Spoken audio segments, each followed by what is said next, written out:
Live. We're live. All right. Welcome to the February 5th, 2024 meeting of the Finance and Facilities Committee of the University of Rhode Island Board of Trustees. The meeting is being held in person with committee members participating remotely. At this time, Board Secretary Michelle Curry will conduct a roll call attendance to determine if a quorum is present, even though we have.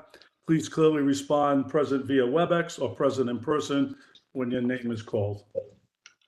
Vahid Onjazieri. Armin Sabatoni. Present via WebEx. Maria Duchamp. Present via WebEx. Michael Fascitelli. Present via WebEx. Joseph Formicola. Present via WebEx. Courtney Nicolato. Present via WebEx. Melissa Sutherland. Present via WebEx. Mark Parlange. Present via WebEx. And Board Chair Margot Cook is present, participating as an invited guest. We do have a quorum. Okay, the chair declares we have a quorum. Okay. First, remember to all, for the benefit of our audience and our note taker, please clearly identify yourself whenever you make a comment, make a motion, or second a motion. Participants using WebEx are required to keep their cameras on, as remote members and all persons present at the meeting location must be clearly audible and visible to each other. At this time, I would like to acknowledge that the University of Rhode Island occupies the traditional stomping ground of the Narragansett Nation and Niantic people. The first order of business is the minutes of October 23rd, 2023. I'd like to have a motion that states that the Finance and Facilities Committee approve the minutes of October 23rd, 2023, joint meeting of the Finance and Facilities and Institutional Risk and Compliance Committees. Do I hear a motion? So move, Joe Formicola. Okay, Second, Courtney Nicolato. thank you. Is there any discussion? There being none, all in favor say yes. Yes. Yes. Opposed? Any abstentions? Okay, the motion is approved. The next item on the agenda is item 2, which is a discussion motion. The first one is on your agenda is A review of the governor's FY 2025 recommended budget. I'm sure we'll get it up on the screen, plus as part of your enclosure. I'm going to call on Abby Benson, Interim Vice President, Administration and Finance, and John Pullman, Assistant Vice President in Financial Strategy and Planning for the review. Great. Abby, you're starting. Thank you so much. Are we able to pull up the slides? Great. So we just wanted to start out by giving you all a very brief overview of the governor's budget request, which came out in mid-January. So this is obviously what we request to the state for our state appropriation. And for the purposes of the first slide, if you could go to that, we wanted to give you a reminder of kind of the evolution of how this works. So this slide includes the evolution of FY24 and FY25. So the big takeaway here is that we put a request in September for our budget and our state appropriation.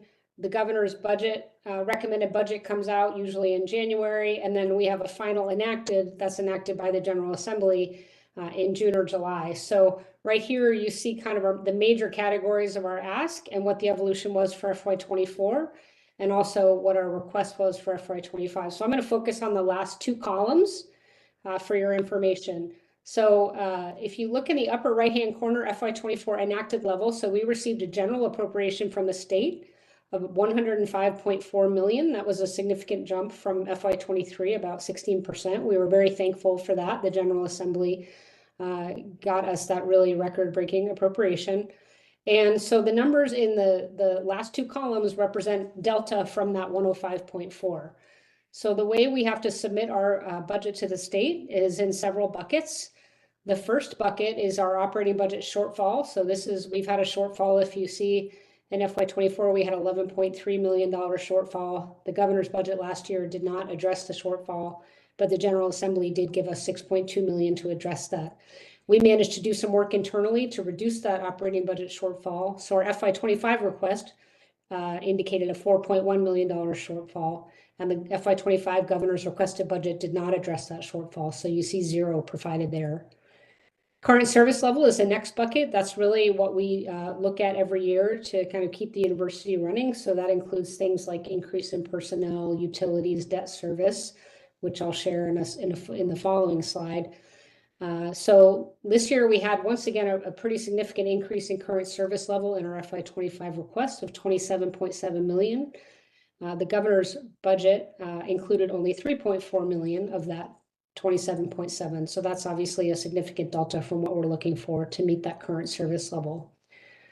The next row down is really additional revenue. So this is what we anticipate will be coming in additional tuition. So this is based on the 3% assumption that we made in the governor's budget in our request to the governor back in September. We're going to be talking later today about tuition and fees and how we might adjust to that. But that assumed that we'd bring in 14 million more in revenue in tuition. And then finally, we put a 14.3 million request in for strategic initiatives, and the governor's budget indicated 0 for that. So the big takeaway here is that we have some work to do. The governor's budget really only met $3.4 million of our need, which is an increase from last year, but certainly not keeping up with what our requirements are. But again, this is just one step in the process, and we have a lot of advocacy in front of us. Any questions on that before we move on to the next slide? Okay, next slide, please. So this is just a reminder of what our current service level is. So that 27.7 million, that's the biggest component of our budget. It includes a wide range of things, including the most significant portion is obviously our personnel costs. So that's cost of living and contractual, so our various collective bargaining agreements and commitments. We were hoping to remove a temporary vacancy freeze measure, which is something we have in place to help address our operating shortfall, which is that if you have a vacancy in your organization at URI, historically, you could use that vacancy money to fund operating budgets, and we've told units that they can't do that. So they can hire if there's an opportunity to hire, but they can't use that for operating. We were hoping to remove that this year. We'll see if we're able to. And then just going down the line, student aid, fringe benefits. So those are related to the COLA and contractual requirements. ERP system replacement. You'll see this twice. This is to try to replace our getting soon to be out of date PeopleSoft financial and HR system. We have an opportunity. The state is implementing Workday as their new ERP. We have an opportunity to consider piggybacking on their contract, but that's a significant financial commitment in both those annual subscription costs, which is reflected here, and there's also an implementation cost, which is reflected in the next slide. Debt service, we had envisioned a non-union, non-classified 1% merit increase, and then commitments around Title IX women's lacrosse, which is a sport we had to add to meet our Title IX requirements, and then all others a miscellaneous category. So that's just a reminder of the kind of things that make up that current service level cost of doing business bucket. Hey, Abby. Yes. What is this 1% merit increase? That implies you have a $50 million base at 1%, 500,000. So who are the people in that? Why we end up at 1 versus 3 with inflation on 0? So right now we do bake in cost of living adjustments, but what we were hoping to implement this year is a merit increase. So that would be based on performance.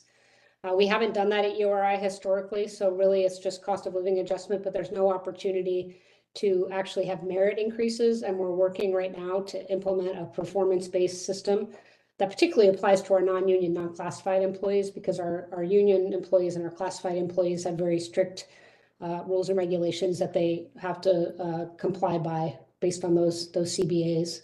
So the idea was for our non-union, non-class to offer the opportunity for performance-based increases. Any other questions there? Okay. What happens if we don't get this money? What happens to the contractual in category? We are required to meet those contractual needs, so we would have to undergo an exercise to identify other places where we would not spend, and that will be very difficult because we're a very heavily people-oriented organization. So these are things that we really have to meet and prioritize over other operating budget items. Got it. So every other thing is, even debt service is not negotiable. Like, these are really not negotiable. I mean, maybe the 1% merit increases, everything else is kind of a fixed, it is fixed in the budget, is what you're saying.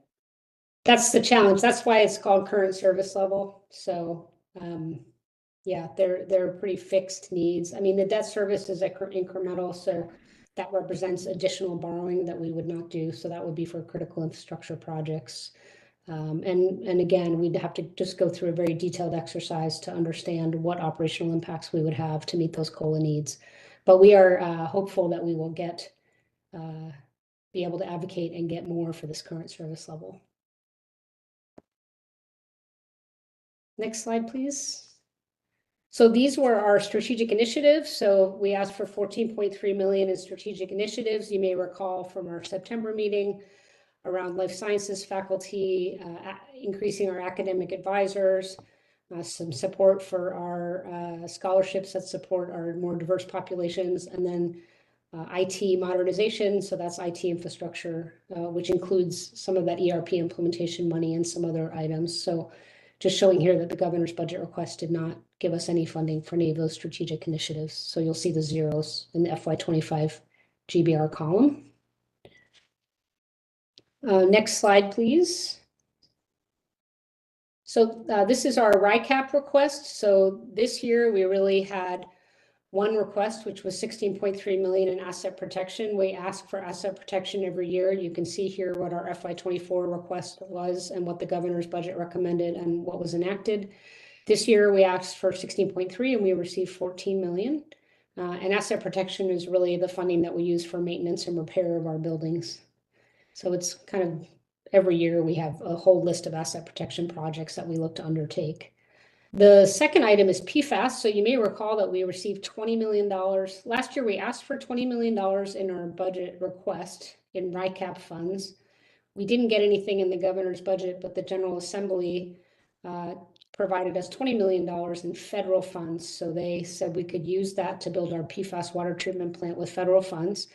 They have since shifted their plan. They would prefer to shift those federal funds over to other projects. So in the governor's budget request, they moved the 20 million in federal funds and put it over, in RICAP funds, which we are continuing to move forward using the federal funds until the General Assembly finalizes the budget. And then if it switches to RICAP, we'll switch the project to RICAP funds. So we don't anticipate an impact on the building of the plant.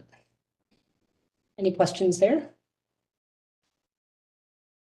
Okay, our last and final slide is about our bond. So this is a GO bond year. We asked for in the request an $87.45 million GO bond in support of our biomedical life sciences building. The governor's budget recommended 80 million and it assumed that we would bring 8.4 million in private funding to the project. You will note that those numbers don't quite add up. The total project number is 88.4. We had already incorporated some private funding, which is why we asked for 87.45 in the bond. So we didn't quite get what we were looking for in the bond in the governor's budget. And then this is just a reminder for NBC Phase 2, which was our last GO bond request 2 years ago. We also put in a significant request, did not get as much as we were asking for in the governor's budget, but we were able to increase that through advocacy and with the General Assembly. So that's again just a reminder of the evolution last year of or 2 years ago of our last bond. Any questions on that? That's the end of my governor's budget review. Okay, no questions on A. You want to start the run through B, tuition and fee rates? Yes, and I'm going to be giving this presentation in concert with Dean Labudi, who's joining us from California, where he's working on some exciting STEM initiative work, and then also John Pullman, who I see on the screen.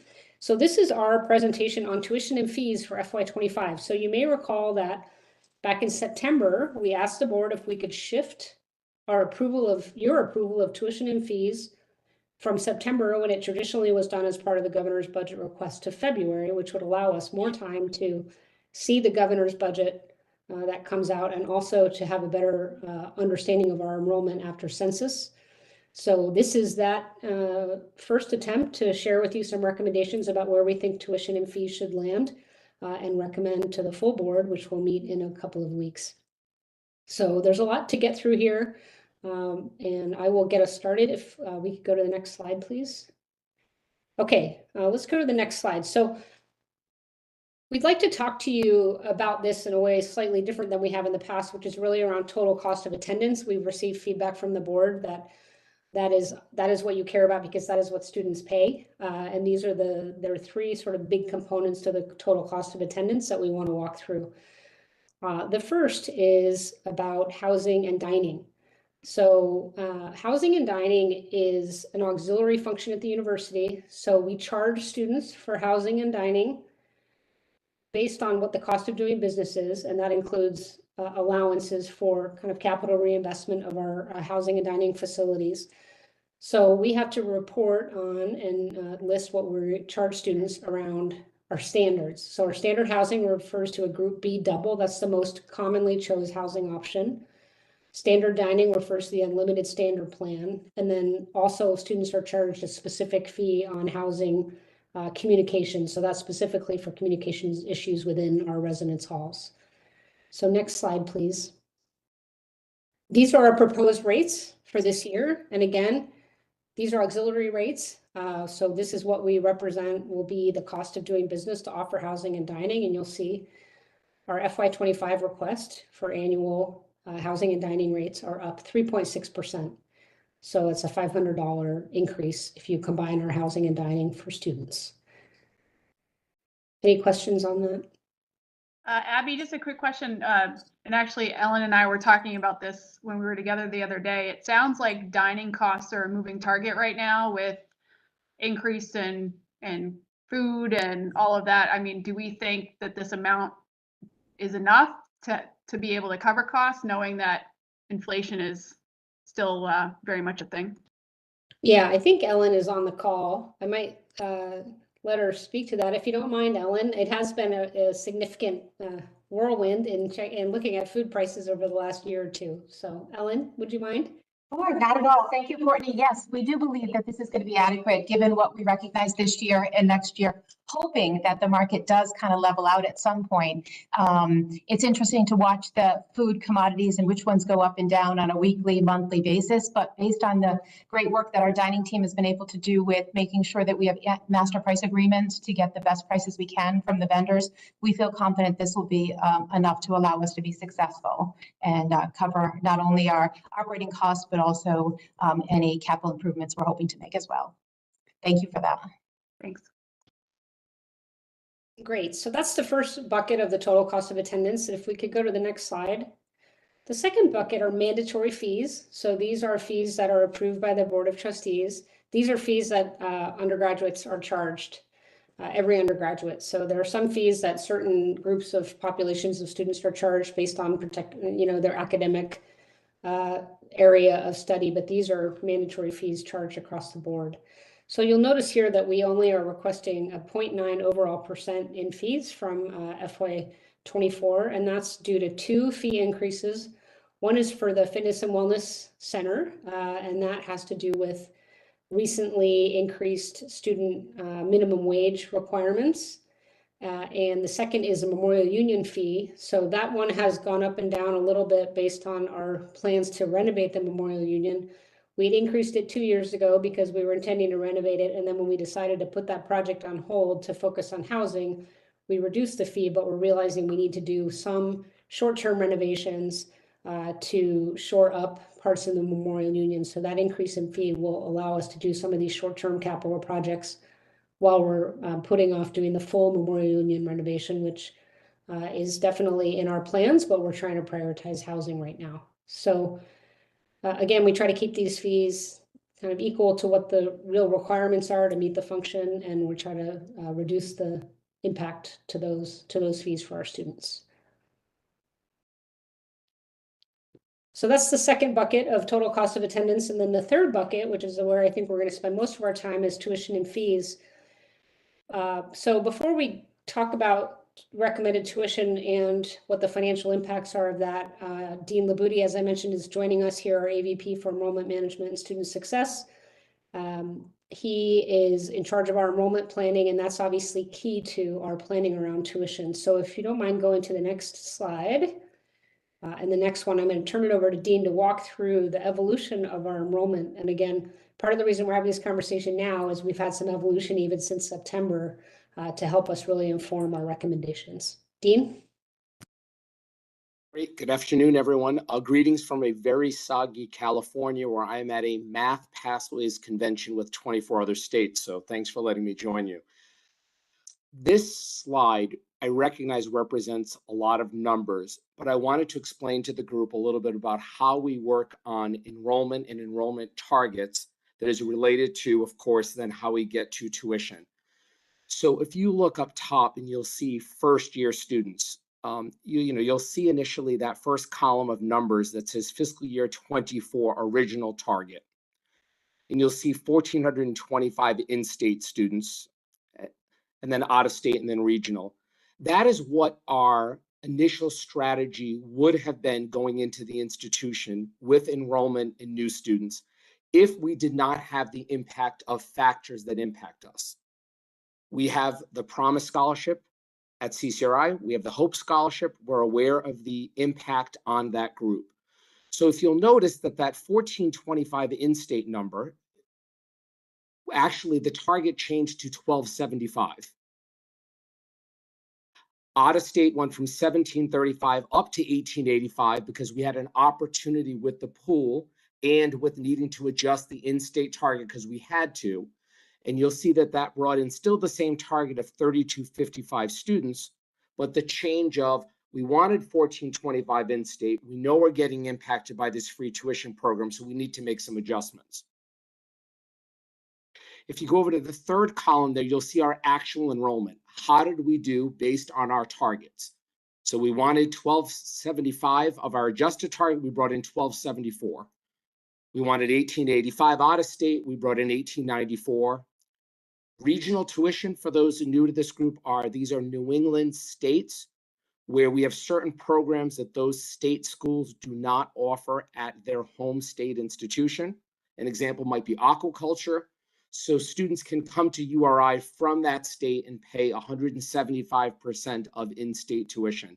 Limited programs, again, providing access to New England, and it's part of an agreement. Going over to the right, if everyone's with me, and again, I apologize, there's a lot of columns, but is what we thought we were trying to build our fiscal year 25 budget target request on. And this was what we submitted in September. 1,225 in-state, 1,915 out-of-state, and 95 regional. Again, taking into account Hope Scholarship coming online, Promise, and then again with some of our markets. As Abby said earlier, we have the opportunity with the way we're now moving this timeline a little bit to readjust our targets. And the target was last given to you in September before we knew our official October enrollment. We had a good October enrollment. So you'll notice that our fiscal year 25 adjusted targets, notice out of state is now up to 1935, and that's related to some strategic initiatives and growth that we're doing. So that 3255 target that's all the way to the right, I just wanted to show you a long journey that we take on looking at impacts of in-state, out-of-state, how we do with enrollment and making adjustments. And that's kind of our first set of new enrollment coming into the university, which is first year. I know that's a lot to take in. Is there any questions on that before I talk about transfer? Okay. If you go down to transfer, basically the same aspect again.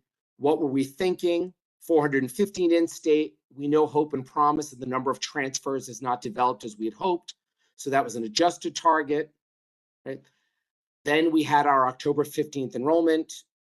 We submitted the numbers to you of 520, and those stayed the same based on that. And so when you look at our transfer numbers, we actually do a great job with transfers. I'm really proud of our transfer team and our academic colleges who really bring in a good number of transfers. Again, you can see our target is 520. And the only adjustment there is that our in-state pool is not yet quite as developed as we had hoped based on completion rates. But again, this just gives you the example of how our enrollment begins to build based on first and transfer. Thank you. Next slide. Okay. This slide just gives baseline tuition and enrollment assumptions, and this is based on the tuition rates that we had talked about back in September. So if you look at the top left box, again, it's our undergraduate enrollment. I'd like you to see if you can just look at our count, and again, this is undergraduate, new, transfer, and continuing. And you'll see 6125 in-state students, 6873 out-of-state, and then our regional at 415. And that brings you in at 13413. We then had a request into you back in September, again, for that 13413. Keep in mind, again, that October 15th did not yet happen, and that's our enrollment census date. Based on our fall enrollment, we just made an adjustment, and we actually upped it up to 13,495. And you'll see the change there again was in out-of-state enrollment and a little bit of change also in in-state enrollment. We had done some work on re-enrolling students that lost during COVID and had some nice successes there. And thus we were able to bring forward a fiscal year 25 adjusted target a little bit stronger than what we submitted back in September. Graduate enrollment is off to the right.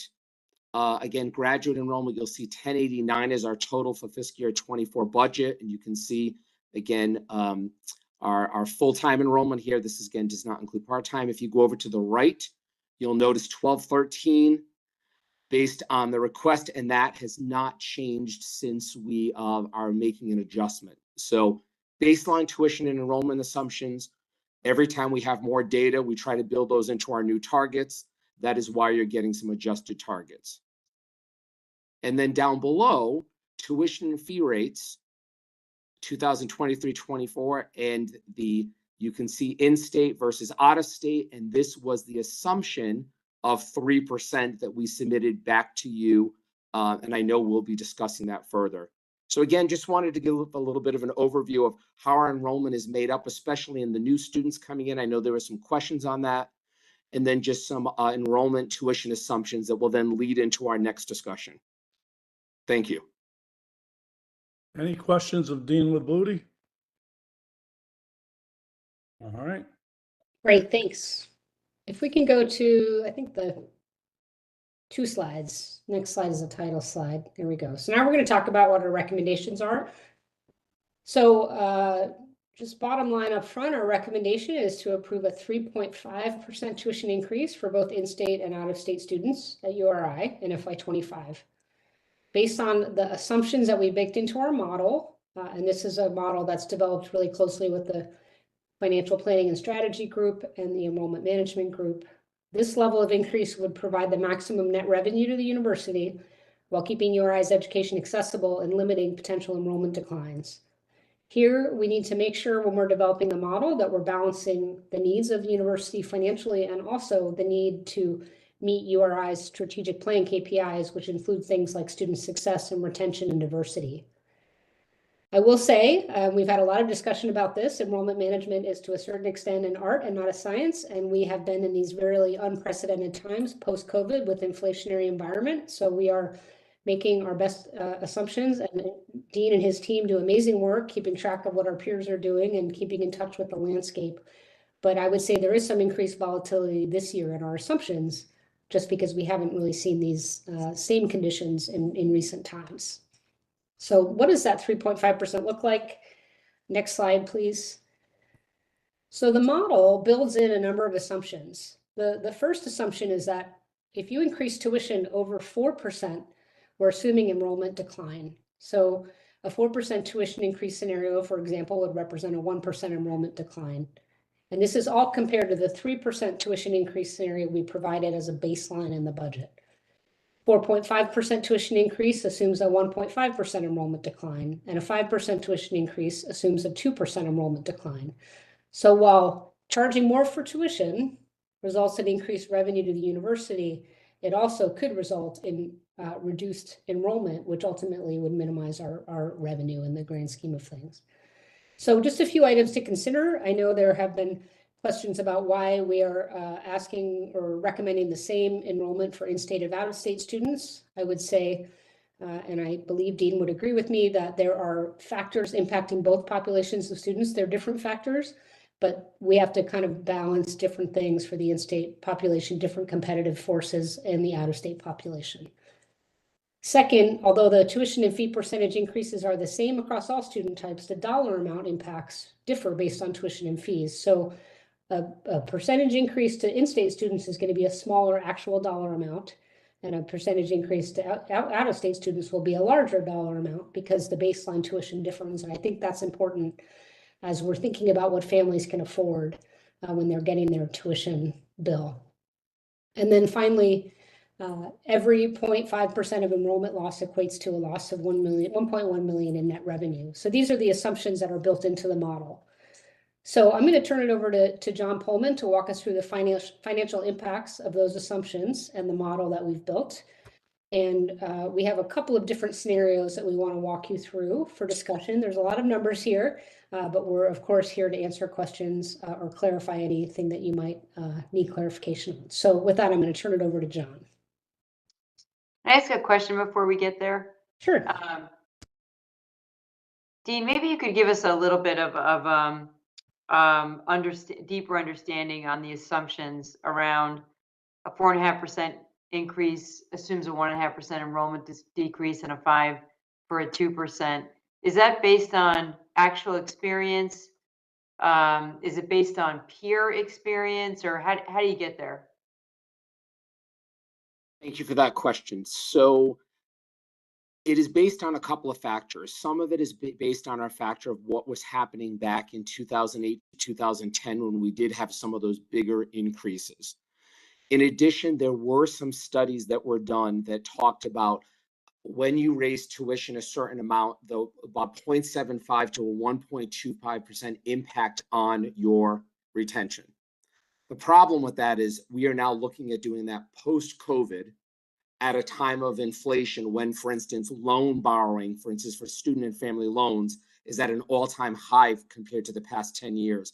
So Margo, some of there's some science behind it, a little bit of some art in talking with students, and it's also about understanding the populations that we enroll at URI, their access to borrowing, the fact that some of them are at their limits. So it's a combination of things.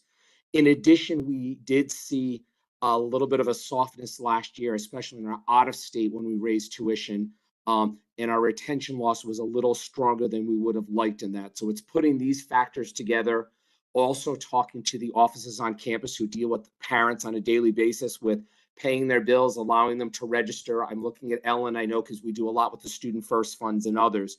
So it's a combination of some good previous studies, our own experience, and then some of the information we have at hand at the moment.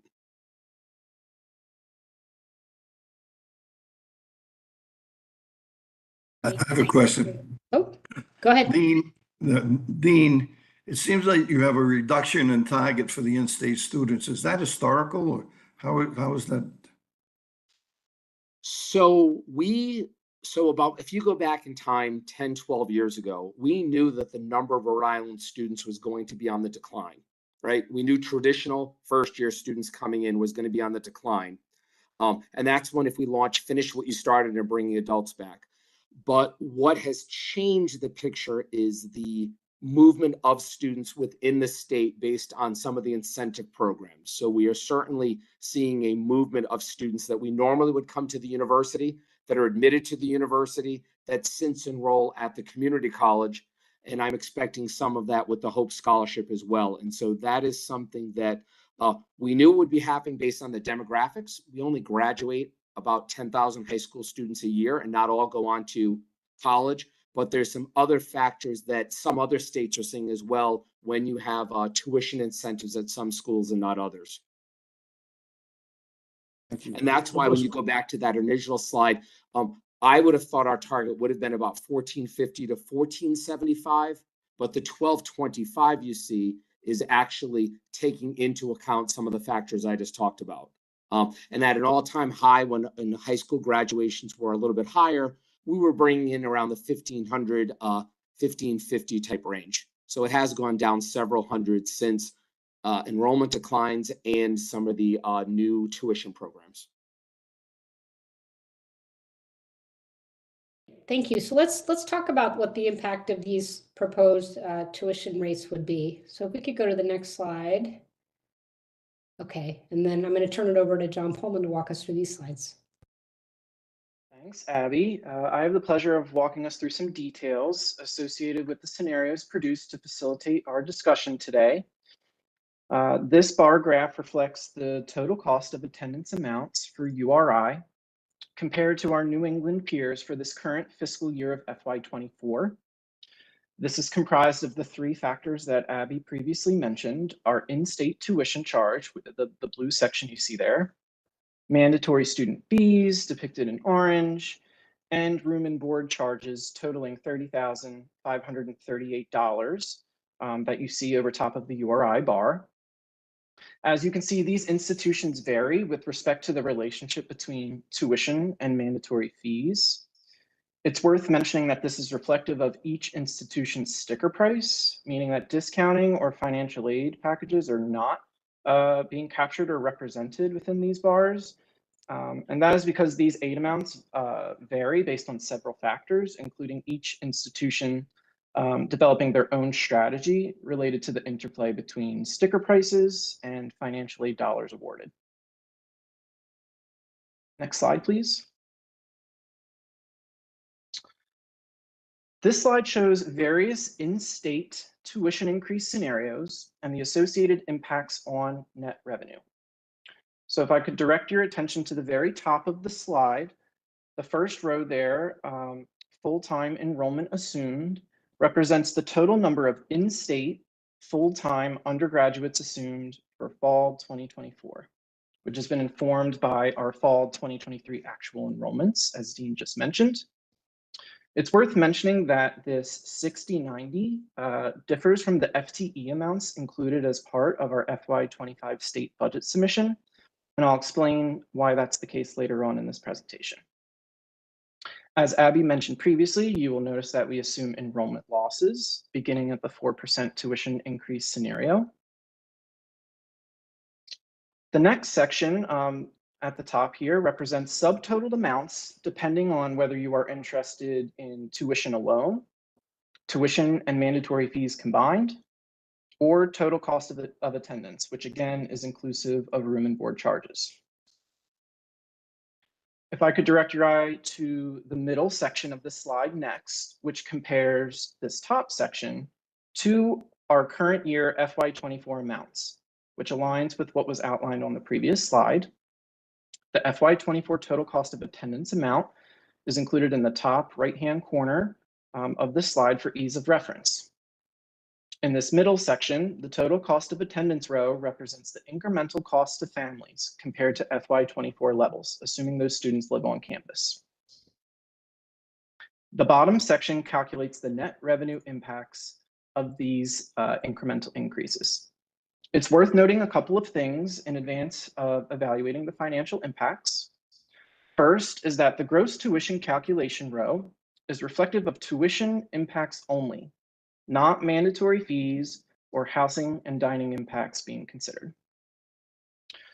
Using the 3% tuition increase scenario as an example, the gross tuition calculation is not simply the enrollment figure at top, so in this case, 6,090, multiplied times the incremental amount of change for tuition of $500.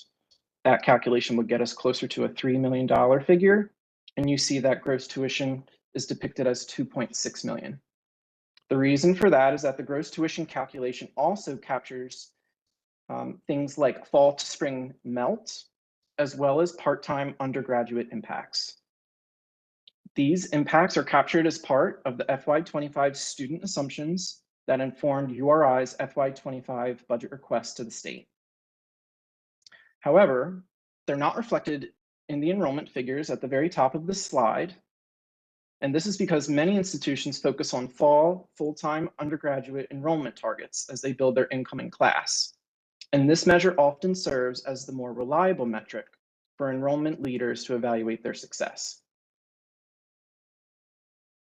For the discount aid row, we incorporate a discount rate factor that is tailored to the in-state population.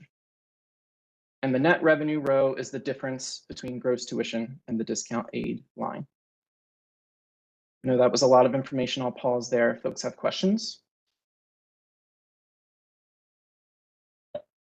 And it's worth noting that you'll see a series of slides that are set up this exact same way.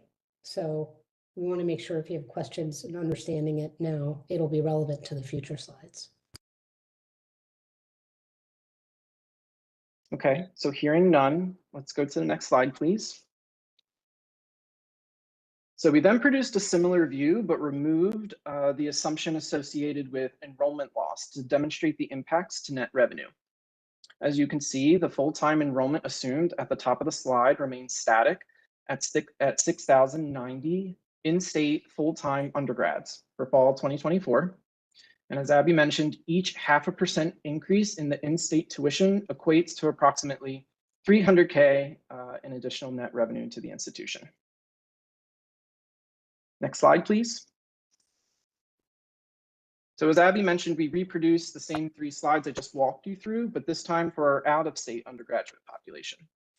As you can see, URI's FY24 out-of-state total cost of attendance remains competitive compared to those of our New England peers.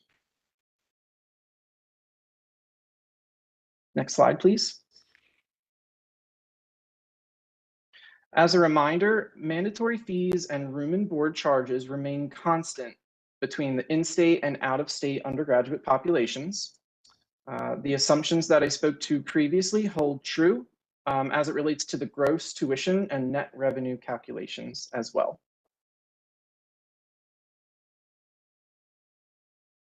Next slide, please. Again, we produced a view that demonstrates the impact to net tuition with the enrollment loss assumption removed.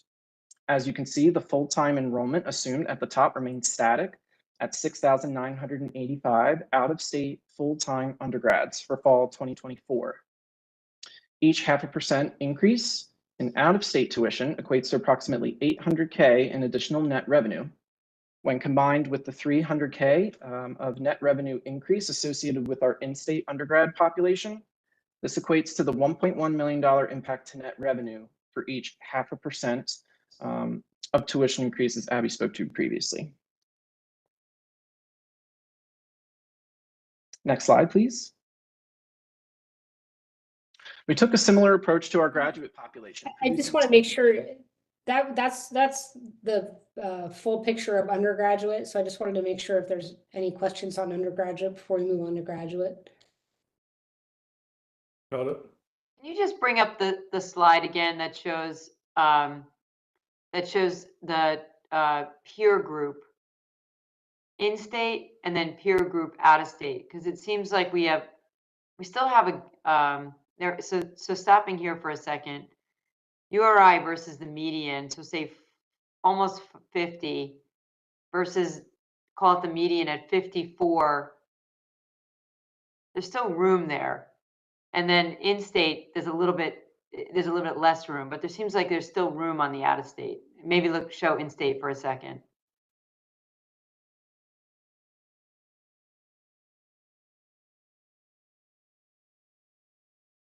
Go one more. There. So there's still some room there. Like how do we think about get about a $2,000 gap and about a $4,000 gap? How do we feel about that?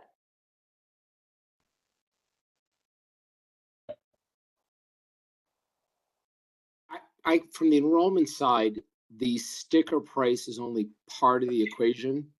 It's the net, it's the net price students and families pay after aid.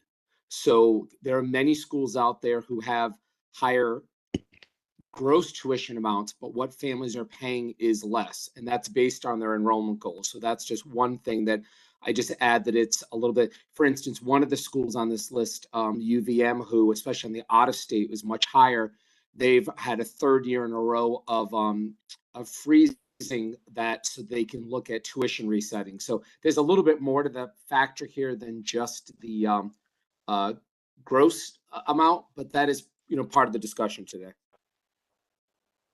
I guess then the question is how should we think about the peer group comparison? If this is only part of it, how do we get a sense of whether there is room or there isn't?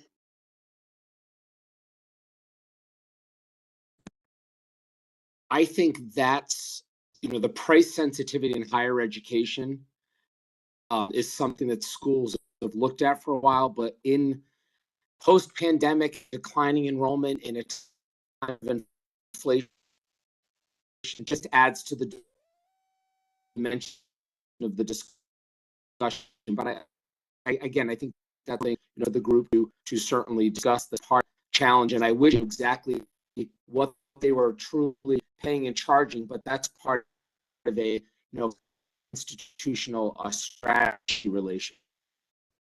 We do monitor a lot on our peers. We look at how we do in the admission aspect of things. Is it my internet or Dean's? I think it might be Dean's. Dean's, yeah. I think it's Dean's. Maybe a broader question, and I don't want to stop the flow, so let's get through the flow, but maybe a broader question when we're done is for us to understand philosophically, what's our long-term strategy here? Is it to get, do we believe there's room to move up on whether it's in-state or out-of-state? What are we trying to get to? How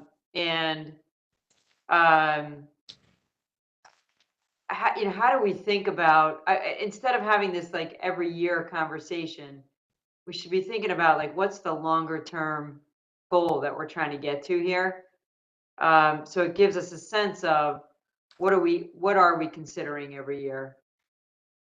And maybe it's Abby and Mark commenting on that. Yeah, I don't see Mark, but I mean, I will just say, I think our goal is to be accessible, but also competitive with our peers. I think we're not looking at a lot of increase, at least immediately, on the undergraduate side. And as you'll hear a little bit later, our focus is really growth on the graduate side. So I think philosophically, those are the kind of the buckets that we're looking at in the long term. Can I ask, if we had more mandatory fees, would that have the same impact on enrollment? Do people care about that as much as the headline tuition? I would say that mandatory fees are obviously one of the buckets, as I mentioned, of the total cost of attendance. And you can see relative to tuition and room and housing and dining, it's a smaller bucket.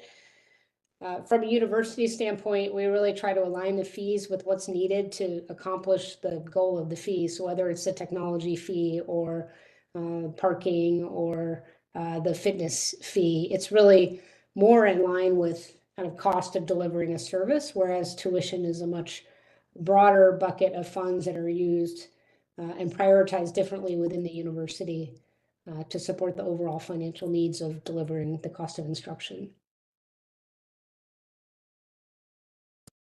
If maybe if we take the slide down, we could see each other for a moment. Thanks, Abby. Yeah, so a little bit, I certainly agree with Margot with your point about the, it seems that we're doing this on an annual basis, that we're looking. I mean, there are a number of factors that certainly come in on an annual basis, including, whether Narragansett changes their rules on housing, whether, Hope Scholarship comes into Rhode Island College. We do know that we had 405 students last year that were admitted to URI that chose to go to RIC and CCRI on the basis of fees.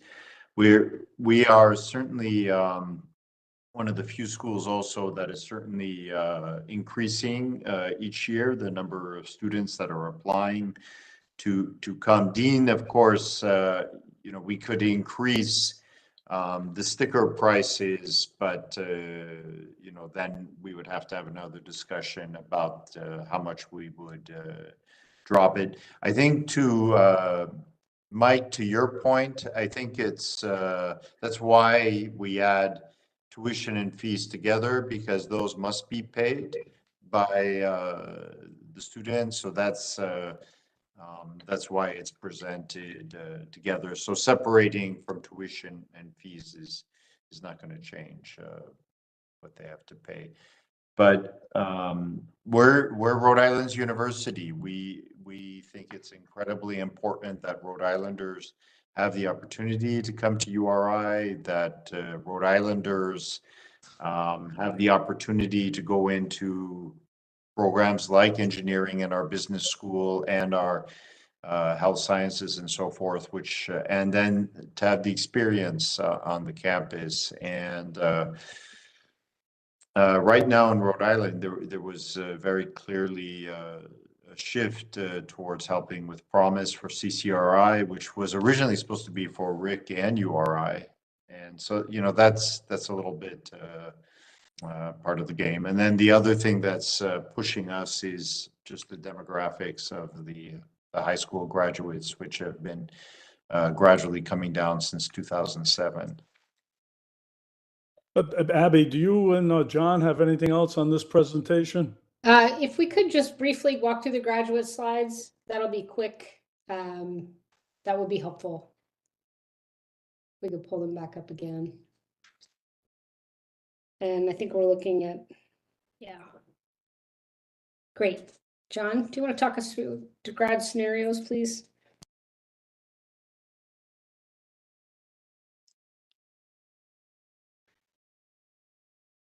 I think you might be muted, John. Thanks, Abby. You're welcome. We took a similar approach for our graduate population as well, producing scenarios both with and without enrollment losses. This slide shows net graduate tuition impacts with the same enrollment loss assumptions applied at the 4% tuition increase scenario, consistent with how we handled the undergraduate population. Most of the pickups we are anticipating related to graduate tuition are largely associated with new online programs that have been funded through the University Strategic Investment Initiative, which we've discussed previously with this board. As a reminder, the president and provost, as part of the Strategic Investment Initiative, invested $3 million of institutional fund balance to serve as seed funding to stand up new innovative programs in advance of the revenue being generated to sustain these programs in perpetuity. Next slide, please. So as you can see here, given the relative size of the graduate population, the enrollment loss impacts are less significant to graduate tuition compared to undergraduate tuition. Next slide, please. So that said, and as Abby mentioned, URI views expansion of our graduate enrollment offerings as a significant area of opportunity for the institution and is reflected in our ambitious institutional KPIs related to growth in graduate enrollments. To help make progress towards reaching those targets, several initiatives are underway.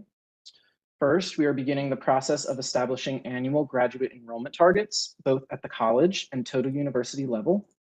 This will lead to more explicit conversations related to both challenges and potentially untapped strategies or markets, resulting in a clear pathway for how we can incrementally work towards those targets. Again, as I just mentioned, the proposals funded through the Strategic Investment Initiative process appear to be on track to generate net revenue in perpetuity for URI. As part of our incentive-based budget model development efforts, we would look to replicate such a central funding mechanism to ensure new, innovative programs can continue to be launched while enrollments and associated net tuition ramps up over time. We feel there's significant opportunity for URI to establish more of a global presence, both in the form of enhanced study abroad opportunities and also in the form of attracting more international students. Our Vice Provost for Global Initiatives, Kristen Johnson, in partnership with college deans, are in the process of formalizing an international recruitment strategy as well as associated financial impact documentation, with the goal of streamlining and clarifying the process for both faculty and students. Finally, the university is considering a different tuition rate structure for our graduate programs, shifting from residency-based tuition rates to market-driven tuition rates. This will allow URI to maximize net revenue based on market conditions, which is more closely aligned with higher education best practices. Next slide, please.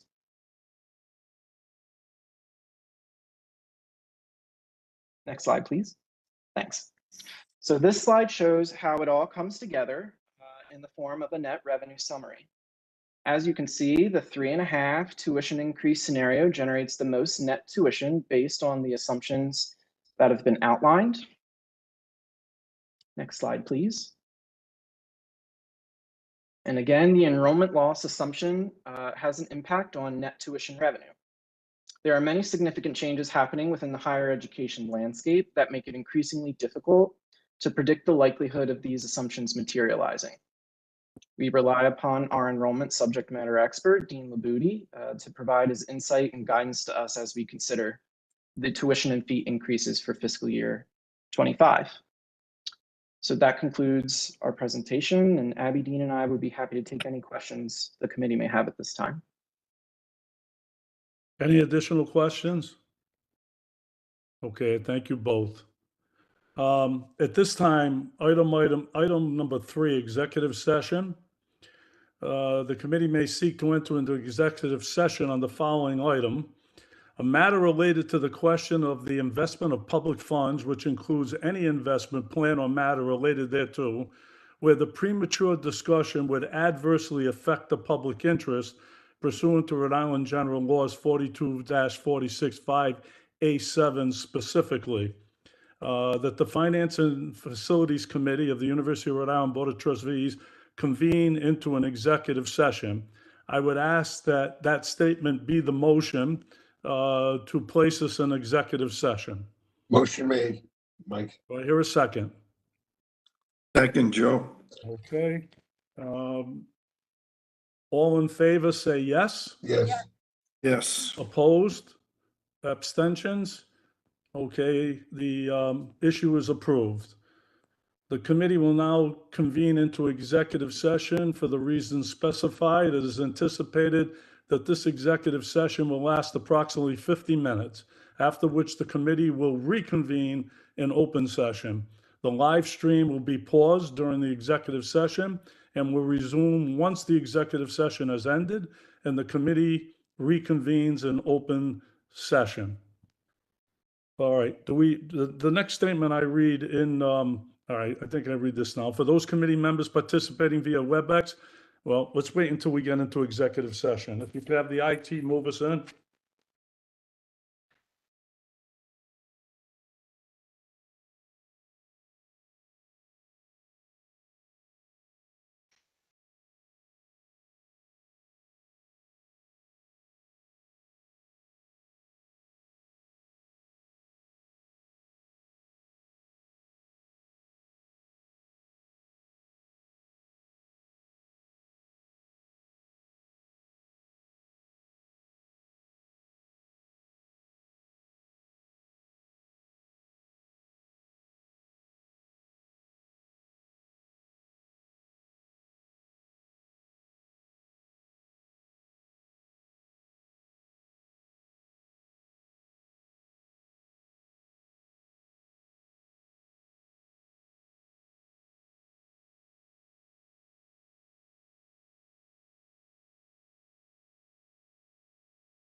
We're live. Armin, I think you're on mute. We are live. The system automatically mutes you, so you just need to unmute yourself. Thank you. Okay, we're out.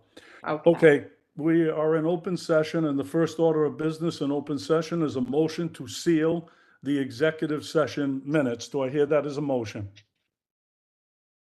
This is Courtney, so moved. I hear a Oh, second. second. Thank you both. All in favor say yes. Yes. Yes. Okay, any noes? Any abstentions? The motion carries.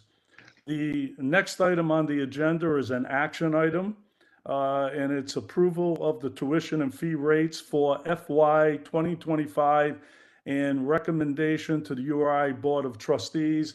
Is there any discussion concerning that motion? Okay, I then need that the motion be said that the finance, hold on, we got rid of the glasses. That the Finance and Facilities Committee of the URI Board of Trustees recommend that the Board of Trustees approve the tuition with a tuition increase of 3.6% for in-state students and 3.9% for out-of-state students, and an increased fee rates as recommended and presented in the enclosure representing a 0.9% increase in total fees. Do I hear that as a motion? Do I hear that as a Joe. motion? I move, Joe. Do I hear that as a second? I second, Maria. Okay, any further discussion? All in favor say yes.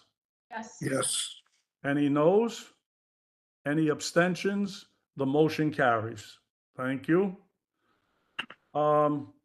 Next, we have B, approval under the policy and execution approval of contracts and other binding documents greater than $5 million and recommendation for approval to the URI Board of Trustees.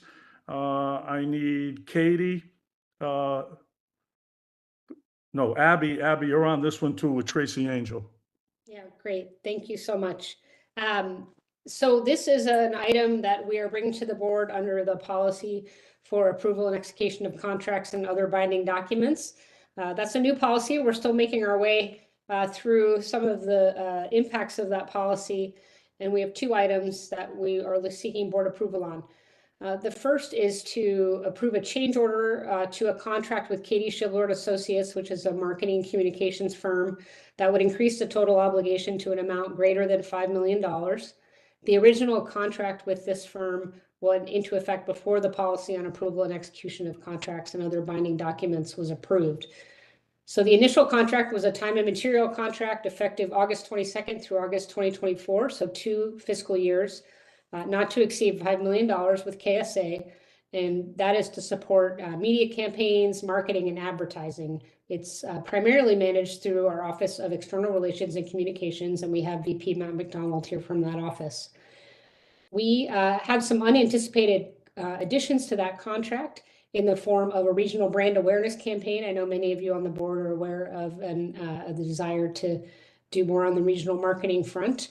Also increased marketing and communications around our summer session in January term. And we've also worked to bring in some existing contracts to support HR and our talent advertising, the graduate school, and the supplemental nutrition awareness program.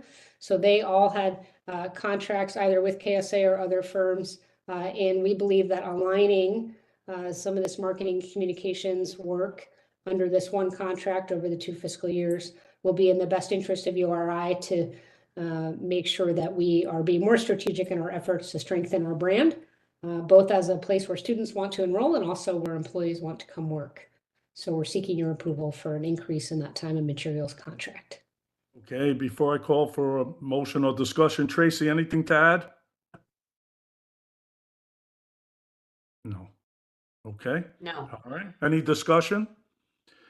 Okay, the chair would entertain a motion that the Finance and Facilities Committee recommend that the URI Board of Trustees approve an amendment to the contract between the University of Rhode Island and Katie Shibler and Associates, LLC, effective February 5th, 2024, as presented. Do I hear that as a motion? Move, Joe. Okay, Joe. Courtney Second. Mikado, second. Thank you, Courtney. No further discussion. All in favor, say yes. Yes. Opposed? Abstentions? Okay, the motion passes. The second issue is approval of a memorandum of understanding, MOU, regarding the commodity purchases with the state of Rhode Island regarding recommendation memos of natural gas, MOU, and electricity, MOU. Abby, you're up. Great, thank you. So this is another situation that we've realized is a bit challenging in that we work with the state master price agreements for certain commodity purchases. And in particular, this action item addresses electricity and natural gas. So we have found that it's in the best interest for us to participate in these state MPAs, and the state likes us participating because it increases the volume that they can go out for bids for electricity and natural gas. We have an MOU that we've entered into with the state on electricity and natural gas that says, we know that you're keeping an eye out on these commodity prices and that you may choose to go out and bid for these commodities, and you may choose the length of contract, and you may choose what the price is that you're locking in, and that we, as a result of the MOU, agree to participate and essentially live with the choices that you, the state, made. And what we realized is that because we have very limited control under the master price agreement, it's very difficult for us to come to the board and get approval for something that may go over $5 million when it's really not in our control. And we do think it's in the best interest that we continue this effort to participate in these state MPAs. So our intention is to come to you with an amendment to the policy that basically allows the URI to act on these commodity purchases through MPAs without having to come to the board for approval. But we don't have that in the policy right now. So what we're seeking is a request to approve in advance us participating in this MPA purchase. And it's come up because we've been told by the state, keeping an eye on as they do commodity prices, that they will be coming to us and participating in a new bid on electricity and natural gas in the next weeks and months. We don't necessarily even know when they're going to act because, again, prices fluctuate daily. So we're seeking advance approval from the board to continue participating in these MPA agreements with the state, and we will address it later with a policy amendment. Yes. Armin, did you have a question?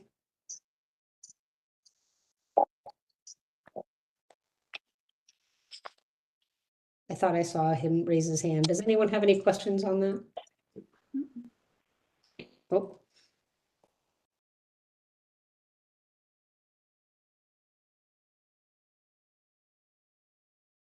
No, we lost your audio somehow. Okay, was everyone able to listen to Abby? Yes. Yes. All right, looks like for a second there, and it came up that for some reason the host turned me down. All right, I'm back up. But you've already explained everything to me. Does anyone have any questions regarding that presentation by Abby? Were you done, Abby? I'm done. All right. All right, having said that, the chair would entertain a motion that the Finance and Facilities Committee recommend that the URI Board of Trustees authorize the university to proceed in partnership with the State Office of Energy Resources and the Division of Purchases per the terms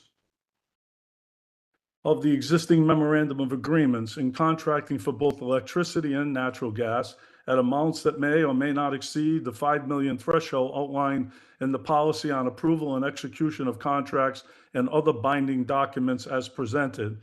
Do I hear that as a motion? So move, Joe. All right, Joe, second. Where's my Courtney?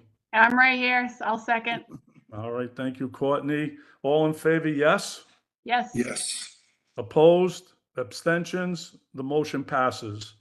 Number C, letter C, approval of changes to the University of Rhode Island Board of Trustees procurement regulations relative to outside attorney engagements and recommendations for approval to the URI Board of Trustees. You have an enclosure on that, and Alyssa, you're up. Thank you. At the time that the URI Board of Trustees was formed, we were subject, obviously, to the state regulations and the Board of Governors regulations regarding procurement. Under the procurement regulations, they required any law firm engagements to go through approval by the Department of Administration, and they would also have the Governor's Council approve those. I have been looking at different ways to streamline some processes and have been working in cooperation and discussion with Fred Stoley from the Department of Administration, who has agreed that now that we have our Board of Trustees, we can now craft our own process for approval of law firm engagements, and the Department of Administration no longer needs to approve them. At the time that we did our Board of Trustees procurement regulations, we incorporated that as a requirement to parallel the state requirement. But since they're now saying we don't need to do that, we would like to remove that from our regulations, and the proposed regulations would take that requirement out.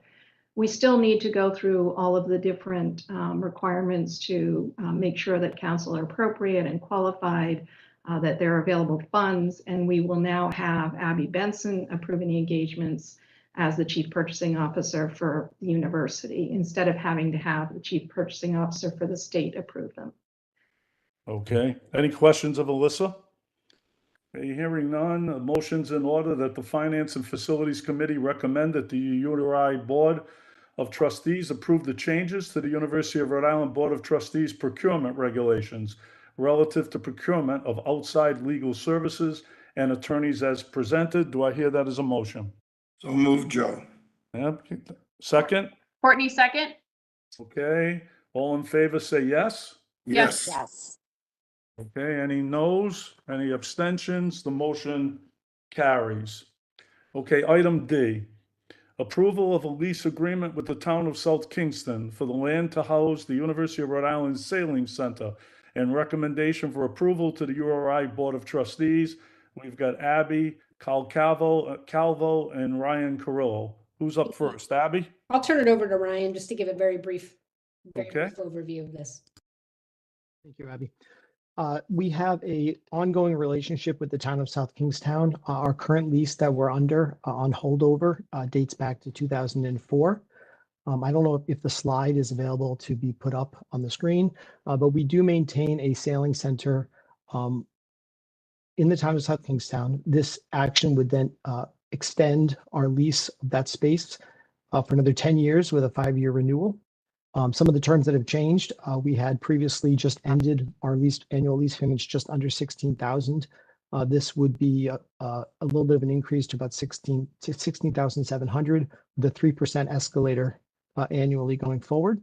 But it continues to house both our sailing program, Learn to Sail, and also our competitive club sport. So happy to answer any questions. Okay, any questions of Ryan? Okay, thank you.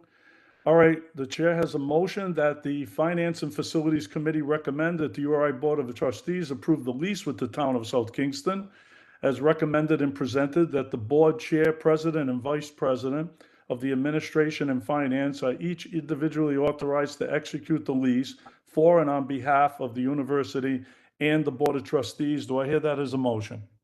So move, Joe. Okay, second? Second, Maria. Okay, thank you. All in favor, say yes. Yes. Opposed? No. Abstentions? None. The motion carries. All right, what do we got here now? All right, Abby, we've got A, B, a couple of things, discussion items. If we stop now, we're on track. Can everybody stay for 15 more minutes? You can blow right through these. Maria can't, I know. Maria can't. I can also. Well, they don't call for votes. Okay. These are not votes, so Maria, thank you. Thank you. I apologize. I have No, another. that's okay. Thank Okay, you. great. Thank you. All right, Abby, you're up. Let's get them done. Okay, thank you. So the first is a review of information to bondholders for fiscal year 2023. So just for reference, this is the document that would turn into Appendix A of an issuance document if we were to issue a revenue bond on behalf of the university. So we have it on the committee calendar that once a year we will update this document and have the board review it. Really for information. If we were to issue a bond in this upcoming fiscal year, we would essentially use this document as Appendix A. I want to bring it to your attention that it's actually a really useful document, I believe. It gives a broad overview of the leadership of the university, the financial position of the university, the strategic plan. So I recommend the board read this, and if you have any concerns, certainly let us know. And we got a presentation on that last time too, didn't we? You did, yep. So it's on the Okay. committee calendar for every January or February. So Okay. Number B, approvals under the delegation of authority to the president relating to land and property. Do you want to do this or refer it to Carl or Ryan? I think Carl had to drop off. I will refer it to Ryan. These are just notifying the board of 2 actions that the president took under his delegation. Thank you, Abby. The first is was a point with the First Amendment to the lease with RIAT, Rhode Island Agricultural Technologies. It really just clarified some of the language in the original lease around the size of the Agricultural Innovation Center to clarify discrepancies between gross square footage, net assignable square footage, and rentable square footage. It didn't have any substantive change to the overall terms, but provided clarity as we now are in the design process to work through that project. Okay. The second is a license with the URI Research Foundation to use space that otherwise was unused for the next approximately 16 months. The Ocean Technology Center will be part of the Bay Campus Phase 2 renovations for ocean engineering, starting, we believe, construction in 2025. So prior to that need, we did the license to the Research Foundation so they can use this space as an incubator for blue technology innovation firms, of which they've already signed on 2 to work towards incubating the blue economy in Rhode Island. And so they will have that through June 30th of 2025. Okay. Any questions of Ryan?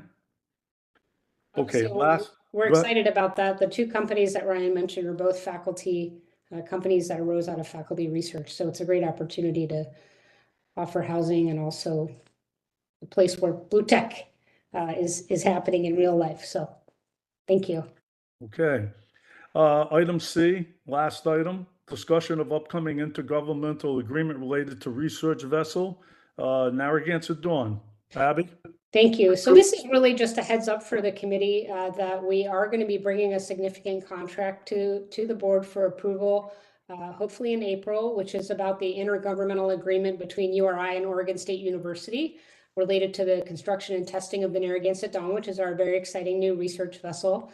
So OSU, the National Science Foundation, which funded the vessel, actually contracted with OSU. So the money flows to Oregon State University and then will flow to URI in support of the operations of the vessel. So in order to make sure that that money flows correctly, we will be entering into an intergovernmental agreement that will allow funds back and forth between OSU and URI in support of the vessel. So for example, when the vessel's in the water and actually out there being tested, when we have personnel that are traveling from URI to Louisiana to work on testing the vessel, we need to make sure that this IGA is in place so that we are adequately reimbursed from the NSF.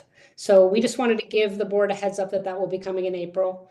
I'm happy to answer any questions you might have, but you'll get a much more in-depth brief on that in April. Okay, any questions? All right. Thank you, Abby. Thank you all. And thank you all. Not easy discussions on tuition and whatever, but turned out great, I thought. Motions in order to adjourn. So moved, Joe. Second, Courtney. Thank you. All in favor, yes? Yes. Yes. Opposed, no. Abstentions, no. Thank you all. Good job, Armin. Okay. Thank you thanks so all. much. Thank you, everyone.